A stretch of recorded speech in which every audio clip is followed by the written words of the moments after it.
नमस्ते सदावत्सले मातृभूमि। हम लोग विशेष विषय पर चर्चा करने जा रहे हैं और मुझे लगता है कि ये जो विषय चर्चा का है इसको हम सबको समझना चाहिए और समझने लायक है।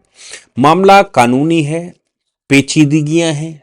पेचीदगियां क्या हैं कि हम सब ने अभी आगे पीछे कुछ ना कुछ इस तरह का प्रकरण देखे होंगे। पॉक्सो एक्ट का मामला है। पहले पॉक्सो एक्ट पर अपडेट करने की आवश्यकता है, फिर आज जो घटना हुई, आज जो हाई कोर्ट ने डिसीजन दिया उसको हम समझेंगे। एक केस आया attorney general for India versus Satish.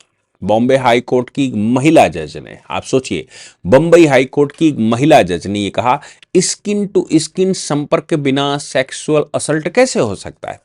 Skin to skin का मतलब हो गया कपड़े उतार कर, जब स्किन टच दोनों का हो तो ही सेक्सुअल असल्ट हो सकता है। कपड़े पहने पहने किसी ने अगर कुछ किया है तो फिर वो सेक्सुअल असल्ट नहीं हो सकता। सुप्रीम कोर्ट ने उन महिला जज का एलिवेशन रोक दिया था क्योंकि वो नॉन परमानेंट थी। वो हाई कोर्ट की जज जरूर थी लेकिन वो परमानेंट नहीं हो पाई थी, उनको परमानेंट नहीं होने दिया। फिर सुप्रीम कोर्ट ने इसे रद्द किया और रद्द करने के साथ कहा कि फिजिकल कांटेक्ट चाहे सीधा हो चाहे कपड़े के साथ हो, सेक्सुअल असल्ट माना जाता है, स्किन टू स्किन जरूरी नहीं है। पॉक्सो की व्याख्या कर दी, बच्चों की सुरक्षा की बात कही। इसी तरह का एक case just right for children alliance versus S Harish का आया। मद्रास हाई कोर्ट ने कहा कि सिर्फ download, store, private viewing child pornography अपराध नहीं है। सुप्रीम कोर्ट ने इसको पलटा और कहा कि पॉक्सो एक्ट के धारा 15, पॉक्सो एक्ट की सेक्शन 67, वो आईटी एक्ट का सेक्शन 67B, इनको साथ साथ पढ़ेंगे तो व्यू करना, स्टोरिंग करना, पोजेशन में रखना, ये सब अपराध है। चाइल्ड पोर्नोग्राफी की जगह child sexual exploitative and abuse material की बात कही गई, इसकी व्याख्या उन्होंने करी। एक और केस आया independent thought versus Union of India 2017 का। तब तक ये वो कानून पास नहीं हो पाए थे। ना बीएनएस आया था, ना बीएनएसएस आया था, ना बीएसए आया था, कोई आया नहीं था। इंडियन पिनल कोड उस समय हुआ करता था। इंडियन पिनल कोड में 15 साल से छोटा बच्चा जो पत्नी है उस पर ही सेक्सुअल असल्ट माना जाता था।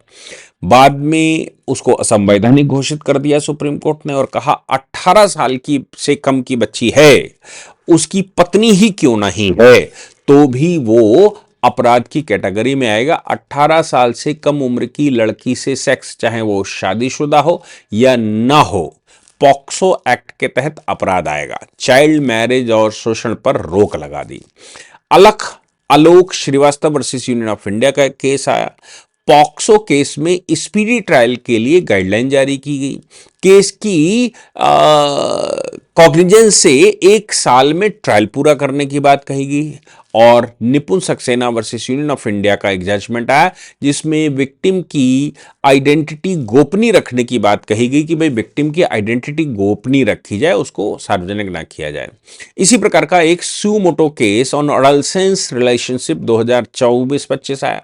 हाई कोर्ट के कुछ फैसले आए थे जिसमें रोमांटिक केस में राहत पर सुमोटो नोटिस जारी किया।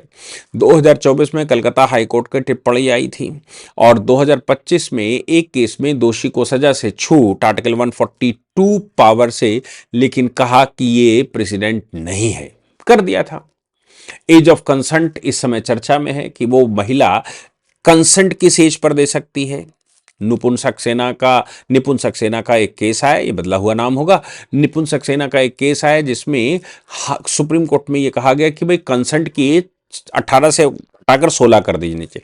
अब 18 से घटाकर 16 कर देनी चाहिए तो क्या है, एक पार्टिकुलर रिलीजन में 15 साल की उम्र के बाद विवाह वैलिड होता है और 15 साल की उम्र में चाहे मेंस्ट्रुअल साइकिल हो ना हो लेकिन उसको वैलिड माना जाता है।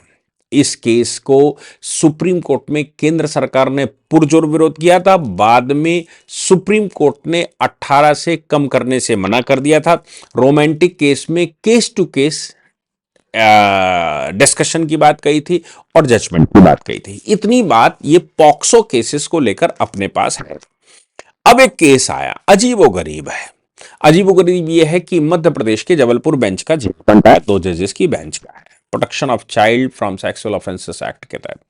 हुआ क्या, एक मेल है, उसने एक नाबालिग के साथ गलत किया। अब नाबालिग के साथ गलत किया तो मुकदमा हो गया, मुकदमे में पकड़ा गया, कोर्ट में केस चला, केस में वो उसके खिलाफ प्रूफ हो गया। नीचे डिस्ट्रिक्ट कोर्ट ने उसको सजा दे दी। सजा देने के बाद हाई कोर्ट पहुंचा, हाई कोर्ट ने उसको बेल दे दी। बेल पर बंदा घर आया। जब बेल पर बंदा घर आ गया तो उसने एक नया काम किया, विक्टिम के घर वालों को उसने कन्विंस कर लिया। विक्टिम के, तब तक विक्टिम जो थी वो मेजर हो चुकी थी, यानी कि शादी के योग्य हो चुकी थी। जब शादी की योग्य हो गई तो उसने शादी का प्रस्ताव दे दिया। घर वालों को लगा कि मामले को छुपाने के लिए इससे अच्छा कुछ नहीं हो सकता, उनने उनकी शादी कर दी। शादी करने के बाद उनके एक बच्चा हो गया।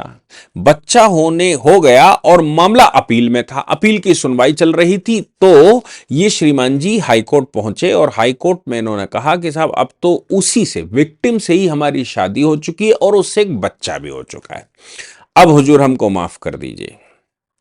कोर्ट के सामने ये बात भी आई कि भाई बेल पर छोड़ा था, बेल पर रेल बनाया। ये तो बेल पर रेल का मतलब है बेल पर गए थे और इसी बेल के पीरियड के दौरान इन्होंने ये बच्चा पैदा कर लिया, शादी कर ली। अब हाई कोर्ट से गुहार लगा रहे हैं कि साहब हमें माफ कर दीजिए, और अब तो हमने शादी कर ली है और अब तो ये और अब हमारे बच्चे भी हैं और साहब डिस्प्यूट हमारा सॉल्व हो गया, अब हमारे बीच में कोई डिस्प्यूट नहीं रहा।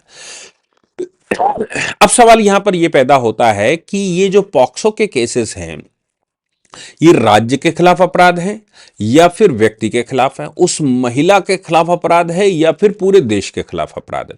क्रिमिनल केसेस की खास बात यह होती है कि वो राज्य के खिलाफ अपराध होता है, क्योंकि राज्य ने कोई कानून बनाकर रोका है, कोई काम रोका गया है और पनिशेबल किया गया है। तो जब भी ऐसा होगा तो वो सॉवरेन फंक्शन के खिलाफ, सॉवरेन पावर के खिलाफ है, और सॉवरेन पावर के खिलाफ होने की वजह से वो देश के खिलाफ है, राज्य के खिलाफ है। जब वो राज्य के खिलाफ है तो मुकदमा कैसे चलेगा? तो ऐसी परिस्थिति में मुकदमा व्यक्ति नहीं चलाता, मुकदमा तो राज्य चलाता है। यानी कि जब साइटेशन बनता है तो एबीसी बनाम स्टेट बनता है, और शुरू में बनता है स्टेट बनाम एबीसी, जैसे भी बनता है। तो एबीसी बनाम स्टेट का केस चल गया। एबीसी बनाम स्टेट के केस में राज्य प्रतिनिधित्व करता है, केस राज्य का होता है।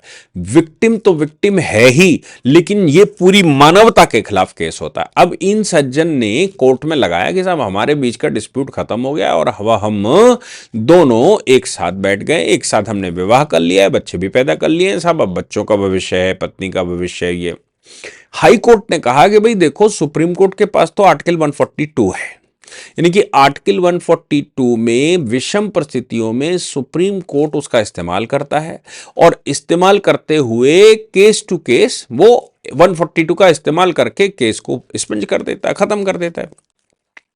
दुर्भाग्य से हाई कोर्ट के पास ऐसी पावर नहीं होती। हाई कोर्ट के 2 जजेस की बेंच ने कहा दुर्भाग्य से हाई कोर्ट के पास ऐसी कोई पावर नहीं होती, इसलिए जो आपने अपराध किया है वो राज्य के खिलाफ किया। तुमने शादी कर ली तो क्या करें, बच्चे कर लिए तो क्या करें, तुम अब साथ साथ रहने लगे तो क्या करें, ये तो राज्य के खिलाफ अपराध है, और राज्य के खिलाफ अपराध की जिम्मेदारी हमारी बनती है। इसलिए इस तरह के किसी भी केस में हम तो कुछ नहीं कर सकते। नीचे वाली कोर्ट ने, जो ट्रायल कोर्ट थी, उसने 20 साल की सजा दी थी। 20 साल की सजा से बचने के लिए इन्होंने विवाह किया था। 20 साल की सजा से बचने के लिए विवाह किया, विवाह तो हो गया तो बच्चे भी पैदा हो गए। हाई कोर्ट ने कोई भी राहत देने से मना कर दिया, और साथ में हाई कोर्ट ने कहा कि इस मामले में हम तुम्हारी कोई मदद नहीं कर सकते, ये एक आपराधिक मामला है। और इसलिए नीचे वाले कोर्ट के जजमेंट को बाकायदा ऑनरेबल हाई कोर्ट की 2 जजेस की बेंच ने बरकरार रखा, और ये कहा कि जो अपराध हुआ है क्या वो अपराध खत्म हो जाएगा? अपराध तुमने किया है, अपराध तो अपराध ही बना रहेगा। तुम्हारी शादी करने की वजह से, बच्चे पैदा करने की वजह से बेल पर छूटे थे श्रीमान जी, बच्चे पैदा करने की वजह से अपराध खत्म नहीं होता, और जब अपराध हो चुका है तो उसकी सजा भी माफ नहीं की जा सकती।